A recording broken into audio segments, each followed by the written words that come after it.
नमस्ते everyone, Monika astrology में आपका बहुत बहुत स्वागत है। आज हम चर्चा करने जा रहे हैं मई महीने के राशिफल की और तुला लग्न की। देखिए, सबसे पहले हम देखेंगे ग्रह गोचर किस प्रकार से है। सूर्य 15 तारीख को वृषभ राशि में प्रवेश करने जा रहे हैं। बुध जो है 21 अप्रैल से 15 मई तक वक्र अवस्था में है मेष राशि में।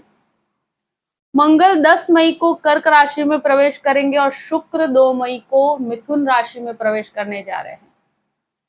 सबसे पहले हम बात करते हैं आपके लग्न की। तुला लग्न और लग्न का स्वामी बनता है शुक्र, और शुक्र जो है 3 तारीख को आपके अष्टम भाव में से निकलकर आपके नवम भाव में प्रवेश करेंगे, जो भाग्य स्थान है।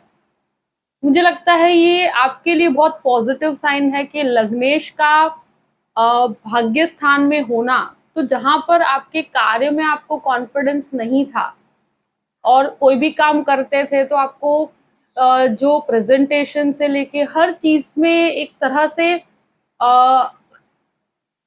कार्य में एक कॉन्फिडेंस लेवल अच्छा रहेगा। साथ साथ में अष्टम में से जब नवम भाव में आता है, जब लग्न का स्वामी, तो भाग्य का सपोर्ट प्राप्त होता है। तो ये एक बहुत अच्छी पॉजिटिव साइन है आपके लिए। और लग्न के अंदर केतु है, और सबसे बड़ी चीज ये है 10 तारीख को जब मंगल का भ्रमण होगा कर्क राशि में, और कर्क राशि मंगल की नीचस्थ राशि है, और मंगल आपके लग्न के ऊपर दृष्टि करेंगे, तो ये 10 तारीख के बाद का जो समय है, तो वहां पर थोड़ा सा उतावलेपन से आपको बचना चाहिए। देखिए, बुध पूरे ही महीने मेष राशि में रहेंगे, मगर वो 15 तारीख तक वक्री हैं और आपके सप्तम भाव में वक्र अवस्था में है। और सूर्य बुध का बुधादित्य योग बन के आपके लग्न को दृष्टि संबंध में है, गुरु का दृष्टि संबंध है। तो यहाँ पर उतावलापन बिल्कुल नहीं करना, और वाणी के अंदर कोई भी प्रकार का अग्रेशन नहीं आना चाहिए, क्योंकि ये समय ऐसा है कि 15 तारीख तक बुध का वक्री भ्रमण आपको वाणी संबंधित कोई भी काम करते हैं, आपके प्रेजेंटेशन के अंदर या कहीं पर भी इंटरव्यू भी है, तो वहां उतावलेपन में मिस्टेक होती है, वाणी में बोलने में गलतियां होती है, आपके नॉलेज के अंदर कुछ मिसअंडरस्टैंडिंग्स होती है। तो इस चीज का आपको थोड़ा सा ध्यान रखना पड़ेगा। और मेरे हिसाब से लग्नेश नवम में जाने पर आपके लिए बेहतर परिस्थिति है कि फाइनेंशियली आपके लिए बहुत अच्छा है। मगर ये महीने में यही चीज कहूंगी कि बहुत सारे चेंजेस करियर के अंदर मत कीजिएगा, और हो सके वहां तक करियर के मामले कर्क राशि में जब मंगल का भ्रमण होगा, तो इसकी जो आपके लग्न पर दृष्टि पड़ती है, उसकी वजह से आपको करियर के अंदर बहुत ज्यादा उतावलेपन में कोई चेंजेस या बहुत कहते हैं ना कि आप व्यक्ति सोचता है कि यहाँ से बेटर पोजीशन पे मैं चला जाऊं, तो उसके लिए बदलाव करते हैं। तो कोई भी प्रकार के बड़े रिस्की डिसीजन से आपको बचना चाहिए इस महीने। 15 तारीख तक की अवस्था ऐसी है कि बहुत शांति बना के आप आगे बढ़िएगा। उसके बाद फिर भी आ, समस्या तो है, स्ट्रेसफुल तो रहेगा ये समय, मगर उसमें भी आपको बुध का मार्गी होना आपके लिए बहुत बेहतर परिस्थिति लेकर आएगा। द्वितीय भाव की बात करते हैं। द्वितीयेश मंगल भाग्य स्थान में, उसके बाद में आपके दशम भाव में, वो भी नीचस्थ अवस्था में है। देखिए, सेकंड हाउस का स्वामी जब दशम भाव में होता है, ये बेटर पोजीशन है, मगर ये नीचस्थ है, तो मुझे लगता है इस महीने बहुत बड़े इन्वेस्टमेंट करने से आपको बचना चाहिए। अपनी सेविंग्स को बचा के रखिएगा। ये समय ऐसा नहीं है कि आप मंगल की वजह से कोई जल्दबाजी में बड़ा इन्वेस्टमेंट नहीं करना चाहिए आपको। जॉइंट बिजनेस है तो वहां पर भी छोटे मोटे क्लैशेस हो सकते हैं फैमिली के अंदर। तो ये एक तरह से वाणी भाव का स्वामी होकर नीचस्थ अवस्था में है, तो मुझे लगता है इस महीने में आपकी वाणी के अंदर बहुत संयम बना के रखना पड़ेगा आपको, क्योंकि आपके कहे हुए शब्दों को मिसअंडरस्टैंड किया जा सकता है। तो ये महीना जो है बहुत पीसफुली निकालिए, और स्पेशली 15 तारीख तक का समय। और मंगल के हिसाब से देखा जाए तो 10 तारीख के बाद इन्वेस्टमेंट्स में बहुत सोच समझ के ध्यान रखिएगा, क्योंकि ये टाइमिंग ऐसा है कि जहां बहुत बड़े इन्वेस्टमेंट्स में आपको नुकसान होता है। तृतीय भाव की बात करते हैं। तृतीयेश गुरु बनकर आपके सप्तम भाव में, और खुद के ही घर को भी वापस से गुरु की दृष्टि संबंध भी है, ये एक बेटर पोजीशन है।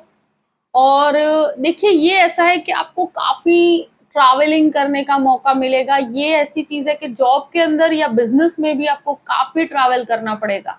क्योंकि थर्ड लॉर्ड गुरु बनकर बुध के साथ है, जो नवमेश भी है, और ये एक ऐसी सिचुएशन है कि जहाँ पर व्यक्ति को ट्रैवलिंग से बहुत फ़ायदा होता है और यहाँ पर कॉन्टैक्ट्स बहुत अच्छे बनते हैं। गुरु की दृष्टि की वजह से मुझे लगता है आपको मार्केटिंग है, फाइनेंस है, उन सब में बहुत अच्छा है। साथ में जो-जो कहते हैं ना कि जहाँ आपको अपने करियर की बात की जाए, इनकम के फ्लो की बात की जाए, कि बहुत अच्छा है कि जहाँ पर आप अपने काम को बहुत अच्छे तरीके से कर पाएँगे। और ये गुरु की चांडाल योग में होने की वजह से ब्रदर सिस्टर रिलेशनशिप में आप जॉइंट बिजनेस को बिल्कुल अवॉइड कीजिएगा, क्योंकि यहाँ मुझे लगता है क्लैशेस होंगे। तो जितना हो सके आप अपने कार्य को ज़्यादा मजबूती दीजिए इस समय के अंदर, क्योंकि फ्लो ऑफ इनकम बहुत अच्छा रहेगा, वहाँ पर कोई प्रॉब्लमैटिक सिचुएशन नहीं है। लग्नेश का भाग्य स्थान में जाना आपको कहीं न कहीं भाग्य का एक सपोर्ट भी मिलता है। ये एक ऐसा समय है कि जहाँ पर करियर के अंदर आपको बहुत बड़े परिवर्तन नहीं करने चाहिए, मगर हाँ, उसमें टेक्निकल चेंजेस, डिपार्टमेंट्स में आप डिफरेंट डिपार्टमेंटल चेंजेस हो सकते हैं, वहाँ पर आपको फ़ायदा होगा। ये एक ऐसा समय है कि जहाँ पीसफुल होकर काम करना पड़ेगा आपको। चतुर्थ भाव की बात करते हैं, चतुर्थ शनि बनकर पंचम भाव में मंगल की दृष्टि पूर्ण रूप से आपके 4th हाउस में है, तो प्रॉपर्टी से रिलेटेड हर कार्य में सफलता है, प्लस प्रॉपर्टी लेना चाहते हैं, बेचना चाहते हैं। मुझे लगता है कि मंगल के परिवर्तन से भी दृष्टि संबंध बहुत बेहतर है। तो घर में कोई भी प्रकार का रिनोवेशंस करवाना चाहते हैं, तो ये सब कार्यों के लिए समय बहुत अच्छा है। जो भी लोग प्रॉपर्टी सेक्टर के साथ जुड़े हुए हैं, उनके लिए भी बहुत अच्छा है। और ये एक ऐसी चीज़ है कि जहाँ पर भूमि से आपको काफ़ी लाभ है। आप मंगल का ये जो दृष्टि संबंध है, आपके स्वभाव में एक अग्रेशन पैदा करता है। माता के साथ छोटे-मोटे क्लैशेस करवाता है, ये चीज़ें रहती है। तो ये मंगल के परिवर्तन के बाद आप अपने स्वभाव में एक शांति डेवलप कीजिएगा, जल्दबाज़ी में कोई भी बड़ा निर्णय नहीं लेना है आपको। ये कहते हैं ना कि बुध जैसे ही 15 तारीख से मार्गी होंगे, वो एक तरह से एक रिलीफ रहेगा आपके लिए। मगर फिर भी मंगल परिवर्तित नहीं होंगे। मंगल 10 तारीख को जो परिवर्तन लेंगे, जो पूरे ही महीने आपके 10th हाउस में है, उसकी दृष्टि भी इस प्रकार से है कि जहाँ पर आपके अंदर एक अग्रेशन डेवलप करता है ये। तो वहाँ शांति बना के रखनी पड़ेगी आपको। पंचम भाव की बात करते हैं। पंचम भाव में शनि है और शनि के ऊपर मंगल की दृष्टि पड़ेगी 10 तारीख के बाद। तो ये एक ऐसी सिचुएशन है, टेक्निकल स्टूडेंट, मेडिकल स्टूडेंट्स के लिए बहुत अच्छा है, लॉ के स्टूडेंट के लिए बहुत अच्छी परिस्थिति है। मगर एक चीज़ मैं ज़रूर कहूँगी, जो संतान प्राप्ति की इच्छा रखते हैं, तो यहाँ पर अपने स्वास्थ्य का 10 तारीख के बाद बहुत ध्यान रखिएगा। मुझे लगता है ट्रैवलिंग उन लोगों को बिल्कुल नहीं करनी चाहिए, जो भी संतान प्राप्ति करना चाहते हैं। और 10 तारीख के बाद आपके संतानों के साथ जो संबंध है, वहाँ पर भी मुझे लगता है बहुत शांति रखनी पड़ेगी, क्योंकि वहाँ पर क्लैशेस होने की संभावनाएँ बहुत ज़्यादा है। जो भी लोग शेयर मार्केट के साथ जुड़े हुए हैं, उन लोगों को 10 तारीख के बाद इन्वेस्टमेंट करने पर बहुत सोच समझ के आगे बढ़ना चाहिए। मुझे लगता है कि शॉर्ट इन्वेस्टमेंट, स्मॉल इन्वेस्टमेंट्स कर सकते हैं, बहुत बड़े रिस्क टेकिंग इन्वेस्टमेंट से बचना चाहिए, नुकसान की परिस्थिति है। अब बात करते हैं आपके नवम भाव की। नवमेश जो है गुरु बनकर आपके सप्तम भाव में है। देखिए ये एक ऐसी परिस्थिति है कि ये महीने में इतना है कि लग्नेश की परिस्थिति बहुत स्ट्रॉन्ग है, मगर जो 6th लॉर्ड की परिस्थिति है, तो गुरु लग्न को ज़रूर देख रहे हैं, मगर वो सप्तम भाव में है, तो स्टमक रिलेटेड प्रॉब्लम्स, साथ-साथ में sugar problems, skin related problems, thyroid related problems, तो ये चीज़ों में आपको अपने स्वास्थ्य का बहुत ध्यान रखना है। पेट से संबंधित चीज़ों में बहुत ध्यान रखना है, अपने हेल्थ को बिल्कुल अवॉइड मत कीजिएगा, क्योंकि 12th लॉर्ड और 6th लॉर्ड दोनों का एक कॉम्बिनेशन है। तो यहाँ हेल्थ इश्यूज होने की संभावना ज़्यादा, अपनी हेल्थ को लाइटली नहीं लेना। ये एक ऐसी परिस्थिति रहेगी कि जहाँ पर जो 10th हाउस में मंगल है, तो मुझे लगता है देखिए यहाँ जितना हो सके लोन्स को अवॉइड कीजिए तो ज्यादा अच्छा रहेगा, क्योंकि खुद गुरु बनकर जैसे बिजनेस के लिए कोई भी बड़ा रिस्क लेकर आप लोन लेते हैं तो वहां पर वो परिस्थिति से आपको बचना चाहिए, वो आपके लिए इतना फेवरेबल नहीं है। यहाँ इस महीने शत्रु आप पर डेफिनेटली हावी रहेंगे, तो जितना हो सके क्लैशेस से दूर रहिएगा, क्योंकि ये एक फेवरेबल पोजीशन मैं नहीं कहूंगी। कोई भी प्रकार का डिस्प्यूट हो उससे आपको दूर रहना है, क्योंकि ये महीना इतना, कहते हैं ना कि डिस्प्यूट्स के अंदर भी आपको कोई फायदा नहीं है, और आपके कार्य के अंदर जो ग्रोथ होना चाहिए वहां पर बाधा बनेगा। अब बात करते हैं 7th हाउस की। 7th लॉर्ड मंगल है, और मंगल पहले भाग्य स्थान में, उसके बाद दशम स्थान में। गुरु, राहु, बुध और सूर्य। देखिए 15 तारीख तक गृहस्थ जीवन में बहुत शांति रखनी है, साथ साथ में कोई भी लव रिलेशनशिप है तो वहां पर भी उतावलेपन में मैरिज की तरफ मत जाइएगा, क्योंकि मुझे लगता है कहीं पर भी आप फाइनलाइज करने की कोशिश करते हैं मैरिज को तो वहां टूटने की कगार पर ये चीजें आ सकती है। ऑलरेडी जो लोग शादीशुदा है उनके गृहस्थ जीवन में काफी लड़ाई झगड़े, क्लैशेस, तो ये सभी जितने भी कॉम्बिनेशंस है, सूर्य, बुध, गुरु, राहु और साथ में वक्री बुध है, मंगल की स्थिति नीचस्थ है, तो गृहस्थ जीवन को बहुत संभाल के रखना पड़ेगा। ये टाइम ऐसा है कि जहां पर लोगों के संबंध टूटने तक की परिस्थिति आ जाती है, और अगर जिनकी भी एंगेजमेंट हुई है उनको बहुत ध्यान रखना है कि ये महीना आपको शांति से निकालना, और स्पेशली मंगल का परिवर्तन संबंधों के लिए बहुत नेगेटिव है आपके। तो अगर कोई भी क्लैश होता है तो बहुत पीसफुल होकर, शांत होकर ये समय को निकालना है आपको। और 15 तारीख तक का समय ऐसा है कि बहुत ज्यादा हैवी है फॉर रिलेशनशिप, आपके मैरिज के लिए, आपके पार्टनरशिप के लिए।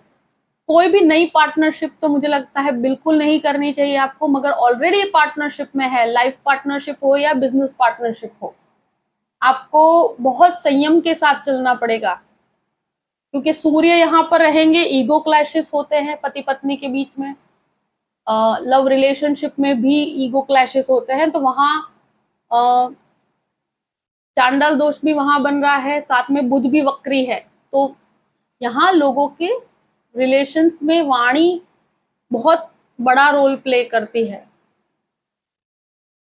अब बात करते हैं आपके अष्टम भाव की। अष्टम भाव में सूर्य का भ्रमण होगा 15 तारीख के बाद, अष्टमेश नवम भाव में है, तो रिसर्च के लिए बहुत अच्छी है ये परिस्थिति कि जहां पर आप कोई भी रिसर्च करते हैं वहां आपको डेवलपमेंट इस महीने डेफिनेट मिलेगा, भले वो टेक्निकल रिसर्च हो, मेडिसिन रिसर्च हो। इतना जरूर है कि लाभ में थोड़ी सी मुझे लगता है कमी महसूस होगी आपको, जो कार्य कर रहे हैं उतना बेनिफिट नहीं मिल रहा है, जो आपका एक्सपेक्टेशन लेवल है वो मैच ना हो पाए। मगर फिर भी मैं कहूंगी कि सूर्य का अष्टम में जाना कहीं ना कहीं लाभ में एक लेवल तक, जो एक्सपेक्टेड लेवल नहीं मैच हो पाता, मगर रिसर्च ओरिएंटेड चीजों में बहुत फायदा है, मेडिकल रिसर्च वालों के लिए बहुत अच्छा है। अब बात करते हैं 9th हाउस की। 9th लॉर्ड 10 आपके 7th हाउस में वक्रावस्था में है, फिर वो मार्गी होंगे। भाग्य का सपोर्ट आपको 15 तारीख के बाद ज्यादा अच्छे से मिलेगा, भले ही शुक्र का भ्रमण पॉजिटिव है, मगर साथ में जब बुध मार्गी होंगे तो ये आपको काफी बेनिफिट देंगे, आपको भाग्य के अंदर सपोर्ट मिलेगा, बिजनेस के अंदर वृद्धि होगी। देखिए इनकम के फ्लो में बहुत बेहतरी होगी आपको 15 तारीख के बाद, मगर यही चीजें है ना कि जब तक वो समय है तब तक आपको बहुत चीजों को शांति से डील करना है। कोई भी जहां पर आपका कोई भी कार्य होना है वहां पर आपको वेटिंग में रखा जाए, तो इस समय में इस तरह की परिस्थितियां होती है, तो वहां आपको शांति से डील करना है। बाकी ये भाग्य के स्थान में शुक्र का होना एक इनकम के फ्लो के लिए बहुत अच्छा है, जो भी काम करेंगे उसमें आपको एक अच्छी सफलता प्राप्त देता है। यहाँ पर ट्रैवलिंग के लिए भी बहुत अच्छा समय है, मुझे लगता है यात्राओं के लिए बहुत अच्छा समय है, आप कोई भी यात्रा करना चाहते हैं तो ये टाइमिंग आपके लिए फेवरेबल रहेगा। अब बात करते हैं 10th हाउस की। 10th हाउस में जो मंगल है वो 10 तारीख के बाद आएंगे। देखिए जहां पे भी काम करते हैं, मुझे लगता है कि सबसे अच्छा रहेगा जो मेडिसिन का डॉक्टर है, जो लोग दवाई का शॉप है या कोई भी प्रकार का मेडिसिन बनाने का काम करते हैं, दवाई की कंपनी में काम करते हैं, नर्सिस है, उन सब के लिए बहुत अच्छा है। साथ साथ में टेक्निकल रिसर्च वालों के लिए बहुत अच्छा है। ये एक ऐसी परिस्थिति है कि जहां पर मुझे ऐसा लगता है कि आपको कार्यस्थल में कोई भी चेंजेस अभी नहीं करने चाहिए। जॉब में बहुत बड़े परिवर्तन 10 तारीख के बाद मत कीजिएगा, और आसपास का एनवायरनमेंट ऐसा क्रिएट हो, कोई पॉलिटिक्स हो आपके आसपास में, शत्रु आप पर थोड़े से हावी होंगे, तो वहां पर मंगल की वजह से स्थितियां क्रिएट होगी। तो 10 तारीख के बाद आपके कार्यस्थल में थोड़ा सा आपको प्रॉब्लमेटिक सिचुएशन है, स्ट्रेसफुल समय कहूंगी मैं। तो जितना हो सके रिएक्टिव मत होइएगा, कोई भी अथॉरिटीज के साथ डील करना है वहां बहुत शांति बना के रखिएगा। अब बात करते हैं 11th हाउस की। 11th लॉर्ड पहले सप्तम भाव में एक उच्च परिस्थिति में है, तो लाभ आपको 15 तारीख तक इतना जरूर कहूंगी कि सूर्य के द्वारा उच्च होने पर आपके बिजनेस में काफी बेहतरी है। आपको काम के अंदर काफी अच्छा ग्रोथ मिलेगा, क्योंकि एक ट्रैवलिंग भी है, नई चीजों को आप एक्सपीरियंस भी कर पाएंगे, तो ये बेहतर ही है। यहाँ पर आपको बहुत अलग अलग प्रकार के लोगों को मिलने का मौका मिलेगा, और टेक्निकली काफी चीजें नई सीखने को भी मिलेगी गुरु के द्वारा। गुरु की भी दृष्टि यहाँ पर होने पर आपको लाभ बहुत अच्छा मिलता है। हाँ, 15 तारीख के बाद सूर्य का जिस प्रकार से भ्रमण है वहां पर थोड़ा लाभ में कमी मुझे नजर आती है, मगर कार्य में बहुत बेहतरी है, तो वो एक बेटर परिस्थिति है। अब बात करते हैं 12th हाउस की। 12th लॉर्ड बुध है। 15 तारीख तक मैं एक ही चीज कहूंगी, लीगल मैटर में बहुत शांति बना के रखनी पड़ेगी। अगर कोई कोर्ट केसेस चल रहे हैं, डाइवोर्स केस चल रहा है, कोई भी हेरिडिटी से कनेक्टेड प्रॉपर्टी केस चल रहा है, तो वहां पर लीगल कोई भी कानूनी केस है, वहां पर कोर्ट कचहरी के मामलों में 15 तारीख तक का समय बहुत ज्यादा सतर्क रहने का है। जहां बुध वक्र अवस्था में है, खर्चों पे बहुत नियंत्रण रखना पड़ेगा। और ये एक ऐसी चीज है कि मुझे ऐसा लगता है कि यहाँ पर कोर्ट कचहरी के पीछे, मेडिसिन के पीछे आपका खर्च हो सकता है। तो जितना हो सके अपने स्वास्थ्य का भी ध्यान रखिएगा, क्योंकि इस महीने आपको खर्चों को बहुत ज्यादा कंट्रोल करके रखना पड़ेगा। अभी इंपोर्ट एक्सपोर्ट बिजनेस में भी मुझे लगता है बहुत रिस्क टेकिंग डिसीजन नहीं लेने चाहिए। देखिए, ये महीना ऐसा है कि जहां पर आपको बहुत ध्यान रखना है। आपके सब कुछ जो भी ग्रह है आपके सप्तम भाव पे हैं, और मंगल की परिस्थिति बहुत नीचस्थ है, तो मुझे लगता है कि यहाँ पर आपको रिस्क टेकिंग डिसीजन नहीं लेने चाहिए। और 10 तारीख के बाद अपने स्वभाव में बहुत शांति बना के रखिएगा, क्योंकि अग्रेशन बहुत देता है।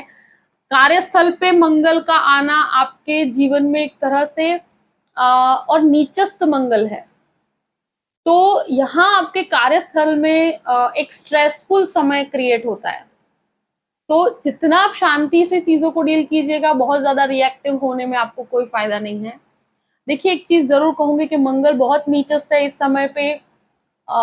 जैसे ही 10 तारीख का समय निकलता है, तो आपको हनुमान चालीसा का पाठ डेली करना चाहिए। ये आपके लिए बहुत बेहतर रहेगा इस समय पर। और ये जो भी परिस्थिति है मैंने आपके सामने रख दी है। आई होप कि ये वीडियो आपको पसंद आया होगा। पसंद आए तो लाइक भी कीजिएगा और सब्सक्राइब भी कीजिएगा। Thank you so much. जय श्री कृष्ण।